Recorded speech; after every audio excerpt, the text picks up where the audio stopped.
annoncé par M. Jean-Claude Asselin de Beauville, président de CG News. Nous invitons à participer à une réunion ce jour à 8h30 dans la salle de rédaction, sans objet, sur la réunion. Et ce matin, donc en venant travailler, on nous apprend que M. Asselin de Beauville nous dit que la situation financière de CG News, donc de la rédaction, est catastrophique et qu'il nous apprend donc le dépôt de bilan de CG News et de la rédaction sans condition, sans discussion. Donc on est tous à la porte, donc vous comprendrez que ça a été un coup de massue pour nous ce matin à 8h45.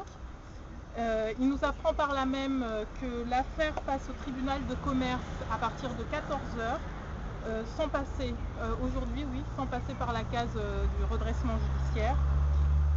La direction... Pour liquidation quoi. Pour dépôt de bilan. Pour dépôt de bilan. Oui, en vue d'une liquidation. En vue d'une liquidation. Oui, en vue d'une liquidation, pas de redressement judiciaire. Et il nous interdit ce jour, la direction nous interdit ce jour de faire un journal ce soir.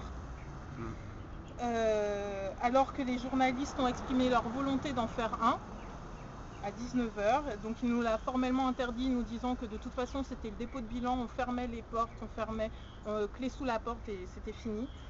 Il nous a annoncé des chiffres, et hormis ces quelques chiffres, on a très peu d'informations. Alors il nous annonce qu'au 30 septembre, CG News, donc la rédaction, avait perdu 314 000 € et qu'il prévoit d'ici la fin de l'année une perte de 420 000 €. Donc la direction nous stipule qu'elle ne peut pas continuer comme ça. Et sans préciser quelles sont les rentrées d'argent justement de cette rédaction qui est censée être, qui est une agence de presse depuis janvier. Il nous rend responsable de la mauvaise situation financière, alors que tous les jours on est des journalistes, on a été sur le terrain, on a fourni un journal complet de qualité. Et il faut... Minimum 23 minutes par jour. Minimum 23 minutes par jour, et il faut savoir que seule la rédaction d'ATV est concernée par cette liquidation.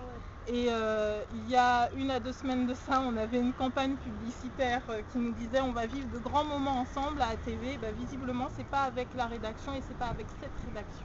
Oui, mais c'est quand même un grand moment ce que vous vivez là. Non? Qu'est-ce qu'ils ont proposé pour remplacer l'info sur la télé? Ils n'ont rien proposé, ils ont dit qu'ils y réfléchissaient. Mais on a notre idée déjà. Mais on a des sources qui nous disent qu'ils vont peut-être faire appel à des sociétés extérieures. C'est-à-dire pour faire appel à une autre agence de presse pour fournir un journal. Par exemple, on a eu, si vous voulez, on a des sources. Voilà. Ouais. Bon, ceci dit, on a trouvé des choses bizarres. Les caméras qui disparaissent. On nous a dit. Alors, soi-disant que c'est mis en réparation. Mais les cartes disparaissent également. Oui, les cartes enregistrées. On n'a plus de cartes, on n'a plus de cassettes, on a des cartes enregistrées. Donc les caméras disparaissent, les cartes également, donc on se pose plein de questions sur... Il y a des voleurs. Non, on n'a pas dit ça. On a dit que c'est prémédité. Voilà ce qu'on dit. Disparition. Ah oui, tout. Non mais tout. Parce que tout rentre dans un schéma, tout est prémédité. Quand on voit que ça fait 2 mois, 2-3 mois qu'on n'a pas de clim, qu'on reste sans clim depuis quoi depuis les grandes vacances. Depuis les grandes vacances, on se pose des questions. Mais c'est normal. Il y a une volonté délibérée de vouloir nous mettre à la porte. Et que comme... Mais c'est normal, les Noirs supportent bien la clim, non? De moins sans clim. Oh non, je vois un moment difficile comme ça, tu poses des questions complètement idiotes. C'est une question, je ne répondrai pas à la question. C'est une question importante.